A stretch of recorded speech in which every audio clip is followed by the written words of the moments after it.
Welcome to the Macmillan Report. I'm Marilyn Wilkes, your host, and our guest is Doug Rogers, Associate Professor of Anthropology at Yale University. His research and teaching interests include political and economic anthropology, natural resource extraction and energy, the anthropology of religion, and socialist societies and their post-socialist trajectories. He has done archival and ethnographic research in Russia since 1994 and is currently working on an ethnography-based project titled Oil Culture, Producing the New Russia. Today we'll talk with Professor Rogers about his groundbreaking book. Welcome, Professor Rogers. Hi, Marilyn. Thanks for having me. Sure. Let's begin with an overview of your book. Tell us about it. Sure. So the book is called Oil Culture, Producing the New Russia, and it's in part about Russian oil and in part about Russian culture.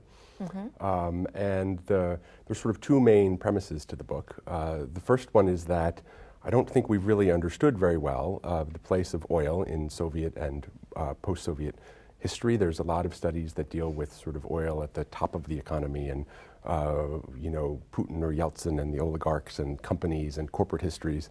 But how the big Russian oil boom has worked on the ground, how the Soviet oil industry worked in practice, we know a lot less about this. And so one premise of the book is simply to sort of understand what's going on, which sort of feeds into the second purpose, which is I think what's going on is a lot different than what we see in other parts of the world where oil is produced, say in Nigeria or Venezuela or Saudi Arabia or even the United States, where there's been a lot of study of this industry and the effects of an oil boom on a local community or on different kinds of social structures or cultural practices. We don't know a lot about Russia, and Russia I think is going to turn out to be quite different because of this history. And so I'm interested in sort of excavating, I suppose, this history and then putting it in some kind of dialogue with what we know about the rest of the world and exploring some of those similarities and differences. Okay. So what led you to write the book? Well, a lot of things in research turn out by surprise, especially in anthropology. Things sort of catch you by surprise or things are unexpected. So I've been going to Russia and doing field work in this particular region that I study, the Perm region, which is sort of near the Urals. So not Moscow, not European Russia, and not Siberia either, somewhere in the middle.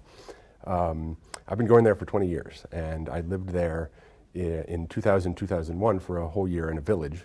And I was researching agriculture and religion and how things had changed since the end of the Soviet Union. I wrapped up that project. That was my first book. And I was looking for something new to write about and new to think about. And this was the early mid-2000s when oil was becoming a big thing. This is an oil-producing region. Friends I had were going to work in the oil industry. All of a sudden, people I knew were becoming fantastically rich if they lived in or had some association with an oil-producing region. So it seemed like an interesting thing to dig into. Right.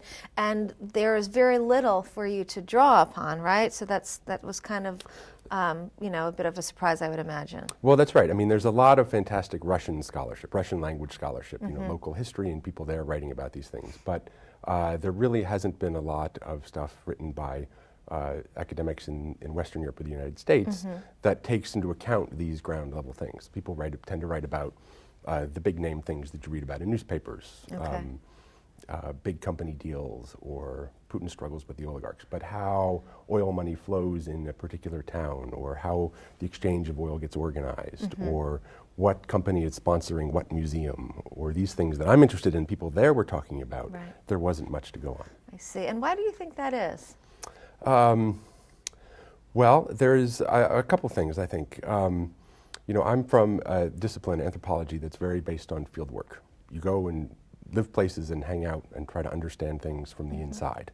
And it's a fairly young discipline with respect to Russia and the former Soviet Union. In the Cold War, this was not possible. You couldn't go live there. Anthropologists were elsewhere in the world. So it's only really since the 1990s that any anthropology was possible in the former Soviet Union. So there's a sort of a generation ahead of me, but I'm the second generation of people who've been able to do field work. So there hasn't been much time to do these things. So that's one thing, and anthropologists have only really recently become interested in oil and energy at all. So that is not. That's interesting. Yeah, I mean, anthropologists, there's been some studies, but this has not been a major focus of attention, at least in recent years. Some in the 70s oil crisis, and then in the World War II era, there were sort of little boomlets of anthropologists interested in energy. But it's, in a big way, has happened in the past few years. So I think the combination of those two things. Now, I am curious, why did you pick that particular area of Russia out of every other place in the world you could have studied? Well, that is also a tale of coincidence. Okay. That begins really when I was an undergraduate at Middlebury College, and I was spending my junior year abroad and wanting to learn about religion and things like this. And I met some people in Moscow who said, well, we study religion. Why don't you come with us? This summer, we're going out to the Perm region to study, religious communities there. I said, all right, why not? I was a junior in college. I had the summer free. So I spent the summer out in the rural areas of the Perm region with this crowd. And that was 1994. And I have not stopped going back since then. So it's coincidence followed by inertia, I think is the... So how did you do the research for the book? Tell us about the methodology. Sure. So anthropology is a largely, not entirely, but largely a fieldwork-based discipline. You go and you talk to people. So it's very much based on interviews, some of them very formal, where I have sort of a set of questions that I definitely want to ask somebody. But I also pay a lot of attention to informal conversations or chats that I have with people who I meet who are either in the oil industry or in government, or given my interest in Russian culture, in cultural fields, in, say, they work in museums.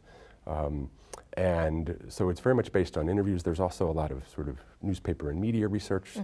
For the older part, the Soviet part, there's some archival research. But it's assembled from these different pieces of sort of empirical on the ground, some of which are structured, but a lot of which are just fortuitous, that they just happen. Right. And that has allowed me to build up these larger. Right. So let's talk about some of your findings. And actually, in doing the research, did anything you come across say, wow, I wasn't anticipating that, or, very surprising kind of thing? Oh, all the time. I Really? I guess I've sort of gotten used to it because, the unexpected things are fairly common in fieldwork and ethnographic research, because life is a fairly unexpected thing. And what you want to do is capture that and not edit it out as you're, compiling your data or something.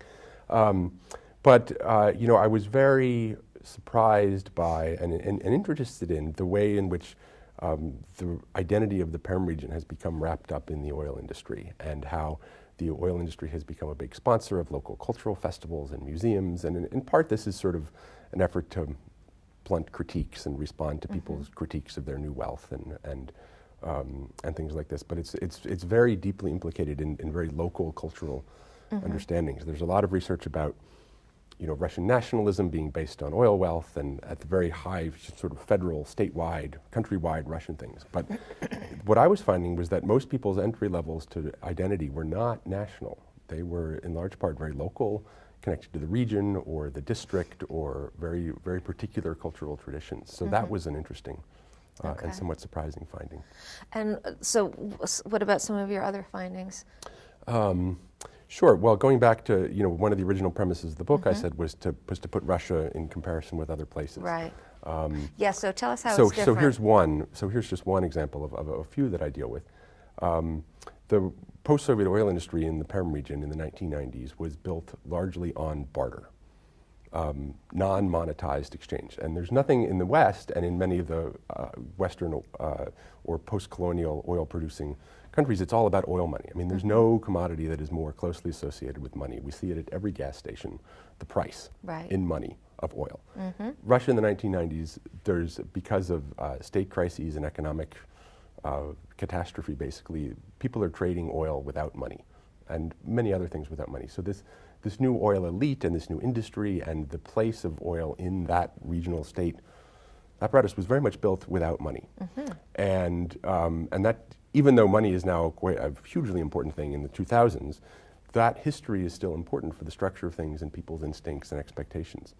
So are they still bartering today as well as? Somewhat. I mean, not nearly to the extent of the 1990s, but somewhat. I mean, if you look at many of the international deals that Russia does in oil and gas, particularly with former Soviet countries, from Moldova through Ukraine into Central Asia. Many of these are in fact barter or part barter deals.